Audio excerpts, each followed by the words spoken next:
Okay, boys, take 5. Oh, Stan, I want to talk to you and the boys a minute. In the locker room, huh?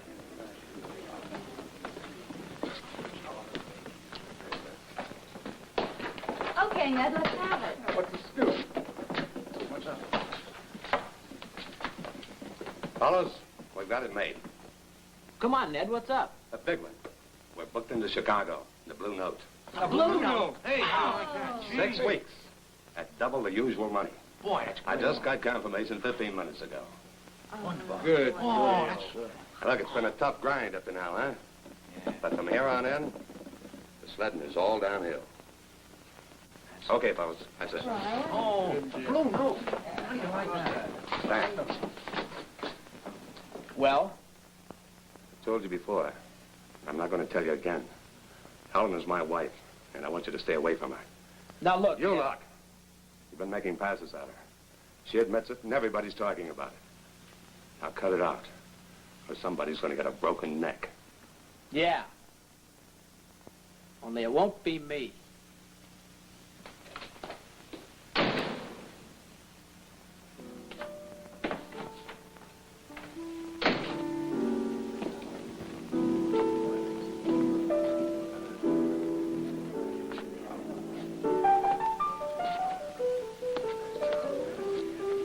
Get your things, Helen. We're going home. I'm not ready to go home yet.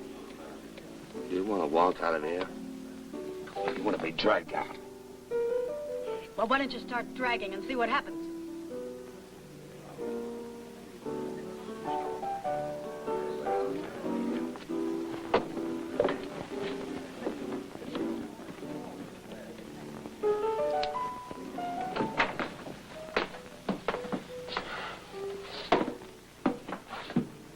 Take it easy. No. No.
An attorney is a hard man to surprise, perhaps because he's been trained to be continually on the alert for the unusual to happen. But I'm afraid I didn't expect the unusual to happen so early on this particular morning, and so soon after I reached my office.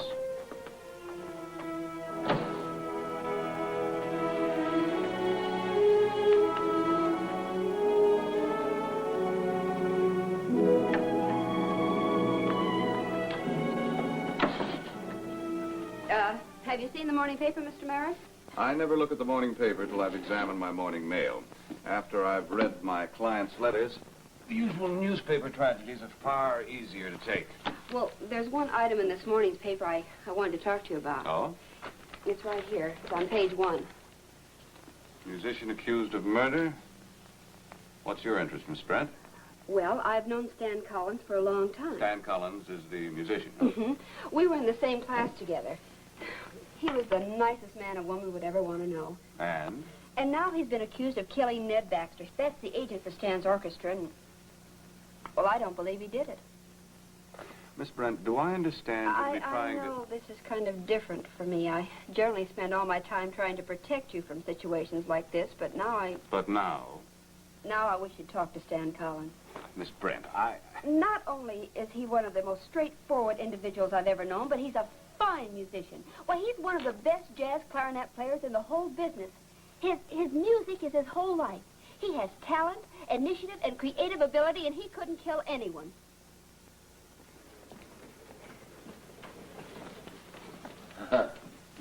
Good morning, Counselor. Good morning to you. Sit down. Oh, yeah, thanks. What's your interest this bright and happy day? What have you got that's interesting?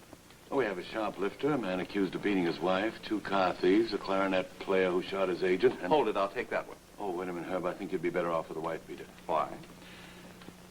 Well, on Stan Collins, a clarinet player, we have everything but an eyewitness. Motive, opportunity, leaving the scene of the crime, financial benefits. Murder weapon? Oh, we haven't found it yet, but we're still looking. What's the motive? Stan Collins and the murdered man, Ned Baxter, were having a fight over Baxter's wife. There were witnesses. Who saw him leave the scene of the crime? The dead man's wife. She was heading for the back door of the club through the locker room. There was Stan Collins standing there, and he said, "Don't bother telling anybody you'd seen me." And then he left the locker room. Then what happened? Well, she never got out the back door. Her husband's body was in the way. Is it all right if I talk to Stan Collins? Sure. But he'll say he's innocent. Most of them do. Well, there you are, Counselor. Listen, if it doesn't work out, I'll still recommend the wife beater. He had an automatic motive. He's married.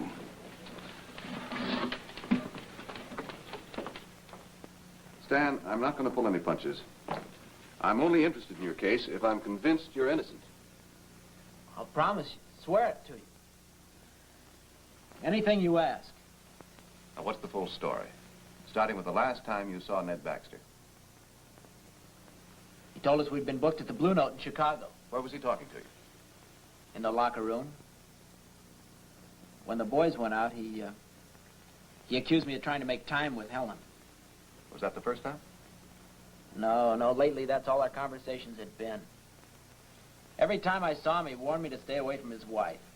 Had you been making time with Helen?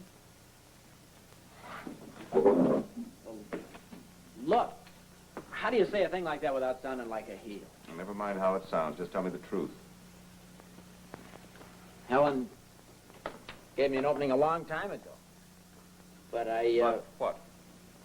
Well, I didn't go for it. She was married to a friend of mine, a man I admired and trusted. I'm an old-fashioned kid, Mr. Maris, but I don't think it's sophisticated, smart, or decent for married people to be looking to the outside for their, kicks. I'll go along with that. Was she just putting on a flirtation with you, Stan, or do you think she'd have divorced Ned and married you? Oh, no, Mr. Maris, music is my life. I live and breathe it. I've got a one-staff mind, and it's all in treble clef. Well, being married to me would be no life for a woman. She always runs second to a long black horn with a whole lot of keys on it. What happened after Ned accused you of bothering Helen? First, he threatened me. Then I more or less threatened him. And then I walked out. And you went back to the locker room where Helen found you later. No, I never saw Helen. You didn't ask her not to mention the fact that she'd seen you there?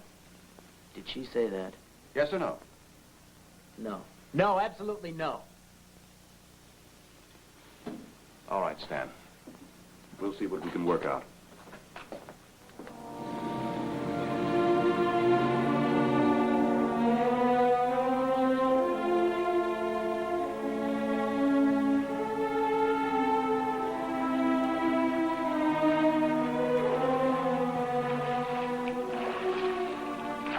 Mrs. Baxter?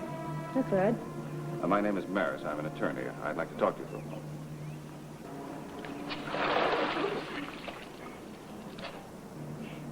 Well, they're making attorneys more attractive than they used to. Thanks. Have a seat. Whose side are you on, Mr. Maris? Well, for the moment, let's say I'm on yours. For the moment? I'm usually on the side of people who've met with some misfortune, and from what I understand, that includes you. Yes, it does. Actually, I'm representing Stan Collins. Well, I can't give you any bouquets for that. Why not? The answer is obvious. Stan Collins killed my husband. Well, that's what I wanted to talk to you about. There seems to be some doubt that Stan did kill Mr. Baxter. In whose mind? Mine, for instance. I've heard that attorneys are hired to prove that black is white. But in this case, it'll take a lot of proving. Let's take first things first. You told the police that you'd seen Stan in the locker room, that he'd begged you not to say that you'd seen him. That's right. What were you doing in the locker room? I was looking for my husband. Go on. Well, I knew that Stan felt if Ned were out of the way. Stan was my husband's client. I knew they had to work together. I was trying so hard to keep Stan at a distance and keep my marriage together. I love my husband, Mr. Maris. And I know he loved me. Mr. Maris's office. This is Lieutenant Weston. I want to talk to Mr. Maris. Oh, I'm sorry he isn't in at the moment.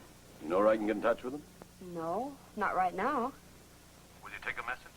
Oh, yes, of course. Tell them we found the murder weapon in the Baxter case. It was found in Stan Collins' apartment. I gotta leave headquarters for a while, but they'll know where to get in touch with me. Oh, all right, I'll tell him.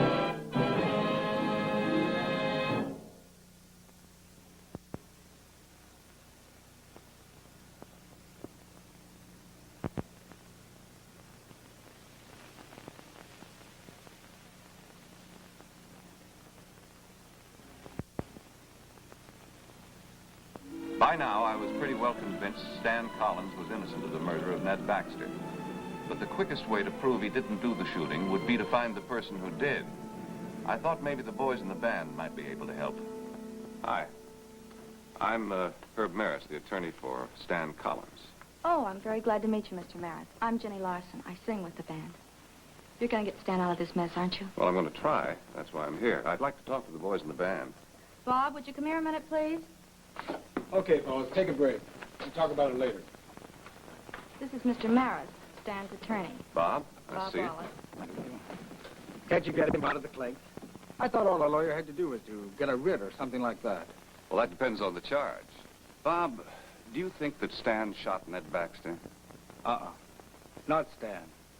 Sure, everybody said he would do it sooner or later, but Who's everybody? Helen Baxter? she was one of them. Who else? Well, there was... I don't know. I can't think right now. I'm pretty upset about all this, Mr. Maris. I'm really afraid the Blue Note will cancel us out if we go up there without Stan.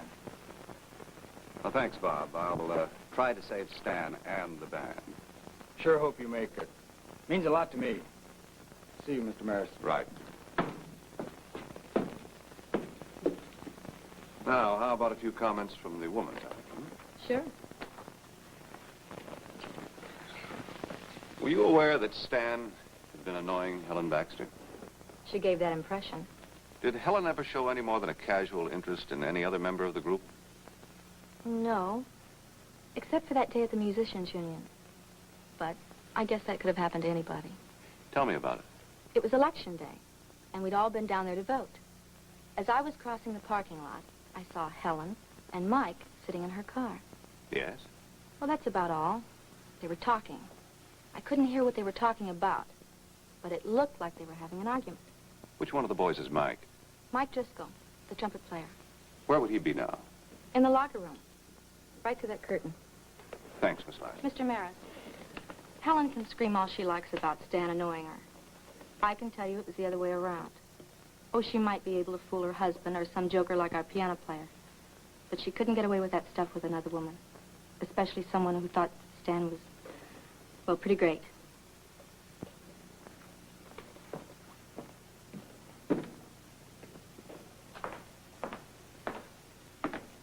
Mike Driscoll? Yes, sir. My name is Maris. I'm the attorney who's defending Stan Collins. Well, I hope you're a good lawyer because we need Stan.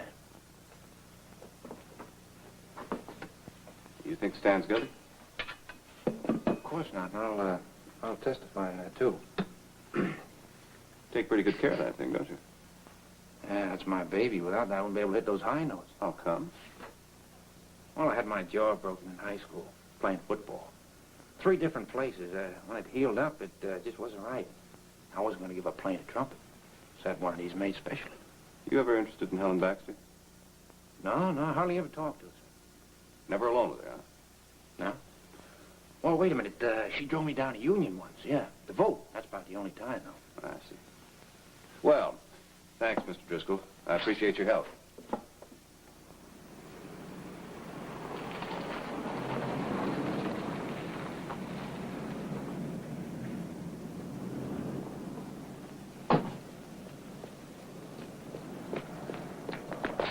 Oh, Lieutenant, I just talked to my secretary. You know, if you were just 2 minutes earlier, you could have bought my lunch. I'm not in the mood for any food right now. I understand you found the murder weapon in Collins' apartment. Yeah, we sure did. I guess that just about winds up the case. All I need is one more thing, to find out who the last registered owner was and how Stan Collins got possession of it. What was the time lapse between the shooting and the arrival of the police? 15, 20 minutes? Why? Where was Collins when the police arrived? Playing on the bandstand. He was taken straight to jail and he's been in his cell ever since? Uh-huh, that's right. Then how did the murder weapon get into Collins' apartment? Counselor, there are times when I dislike you and your line of questioning. You tell me, how did the gun get into Stan Collins' apartment? I don't know. I'm working on it. Oh, excuse me. I gotta check in at headquarters.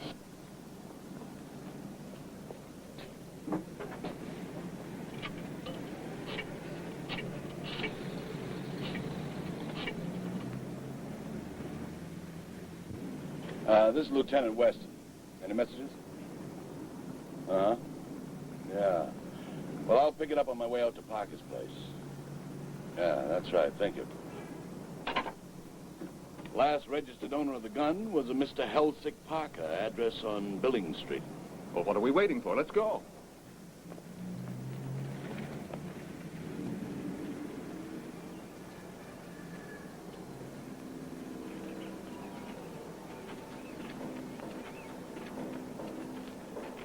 Parker? Yes? I'm Lieutenant Weston, Police Department. Mr. Parker, I have a gun here, registered to you. Do you recognize it? Yes. It used to be mine. Well, it's just been used to kill a man. How'd it get out of your hands? Lieutenant, I got a 14-year-old boy I'm trying to bring up right, and it's been a tough job because he hasn't had any mother since he was 4. What about this gun, Mr. Parker? I'm getting there. The kid thought he wanted to go into a band someday, play an instrument like a cornet, or I guess they'd call it a trumpet nowadays. And they were awful expensive. And I couldn't have the money, and I couldn't have any credit. And I guess I got a little discouraged, and I went in the bar at the corner. Young fellow was in there. He had a trumpet in the need of his arm. Had a little too much to drink, too. We got to talking. Told him about my kid. And I said, I had a good mind to go home and shoot myself. Then what? He asked me if I had a gun, and I said I did. He said he would swat me the trumpet for the gun, because he had another trumpet home. Mr. Parker, would you recognize this man if you ever saw him again? I don't think so. My seeing wasn't too good that night. Mr. Parker, we'd like to borrow that trumpet. It's gone. The kid blew it a couple of times. Then he dropped it.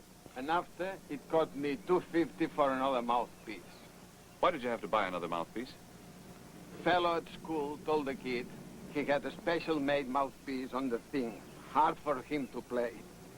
Out to get just the regular kind. I know I should have reported selling the gun, but I didn't want any more trouble. Where's the trumpet now, Mr. Parker? I don't know. I sold it to a fellow for $11. Did you give him both the mouthpieces? No, just the new one. The other one, I have it in the house. You want to see it? Please. Well, I couldn't swear to it, but it sure looks like one of Mike's. Stan, if somebody put an ordinary mouthpiece in Mike's trumpet, would he recognize it as soon as he started to play it? Well, that's right. But if someone switched mouthpieces on Mike and used this one... I see what you're getting at. In that case, Mike would never know the difference. Thanks.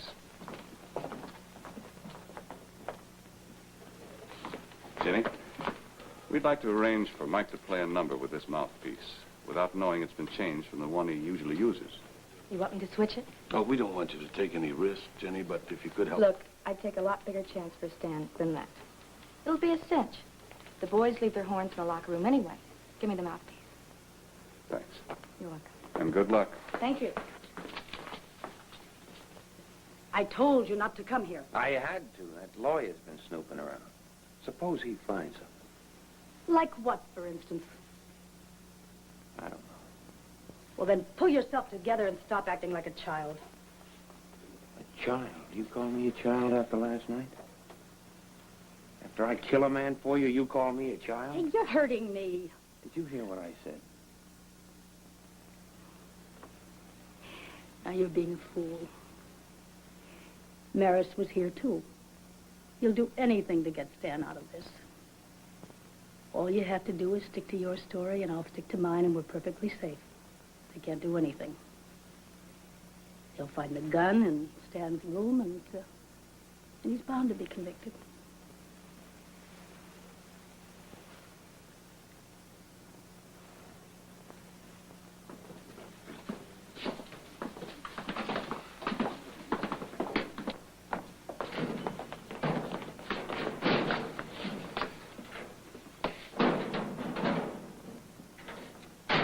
You know, Mike, I don't know about that new number. Oh, I wouldn't worry about it. It's going to be all right as soon as that clarinet player knows something.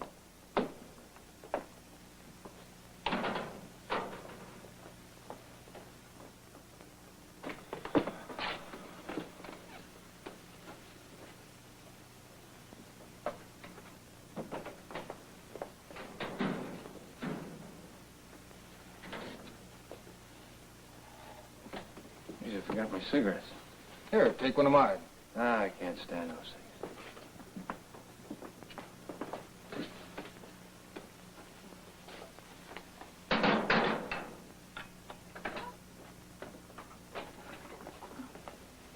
What are you doing with my trumpet? Nothing. What are you doing with my horn? Is this some part of that lawyer's business? No, I'm just looking at it. Come on, spill it. What is this? What are you doing with my horn? If you don't start talking, I'm going to break your neck. Mike! What is this? Another headline for the morning paper? Trumpet player beats up on singer? You all right? Yeah.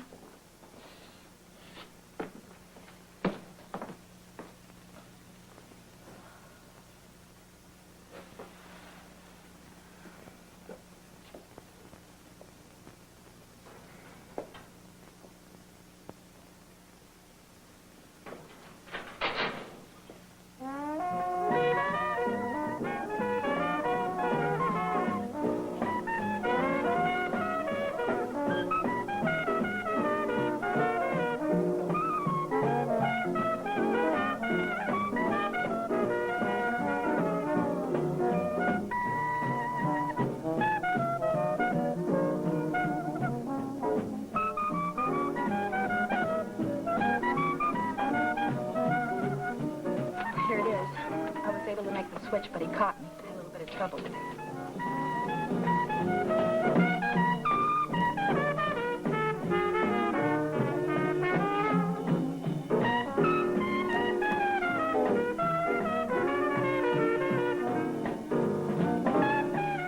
Plays as though that mouthpiece were part of it. Yeah.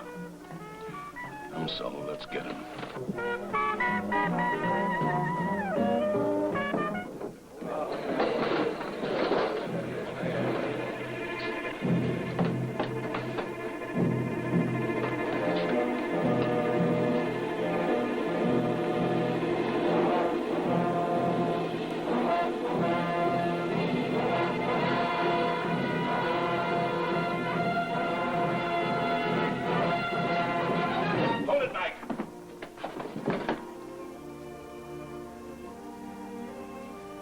got me. But you're gonna have to get Helen, too, because she framed the whole thing. We already have her on a technical charge of being a material witness. That charge will soon be changed to something a little more serious.